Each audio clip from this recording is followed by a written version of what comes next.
சாமம் 4 வேதமும் சகலசா திரங்களும் சேமமாக ஓதினும் சிவனை நீர் அருகிலீர் காமநோயை விட்டு நீர் கருத்துளே யுணர்ந்தபின் ஊனமற்ற காயமாய் இருப்பனெங்கள் ஈசனே.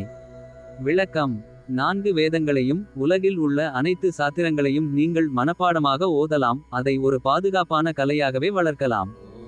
ஆனால் புத்தக அறிவை மட்டும் வைத்துக்கொண்டு உங்களால் சிவனை, உண்மையான இறைநிலையை உணர முடியாது.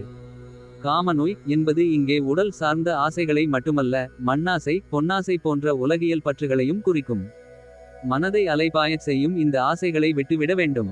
வெளியே தேடுவதை நிறுத்திவிட்டு உங்கள் கருத்துக்குள்ளே, சிந்தனைக்குள், மனதிற்குள் ஆழமாக போய் இறைவனை தேடினால் அங்கே உண்மை விளங்கும். அவ்வாறு நீங்கள் உங்கள் உள்ளேயே இறைவனை காணும்போது அழியக்கூடிய இந்த உடல் குறையற்ற, நோயற்ற, ஊனமற்ற காயமாய், அதாவது புனிதமான ஒளியுடம்பாக அல்லது சிவனின் வாழிடமாக மாறும்.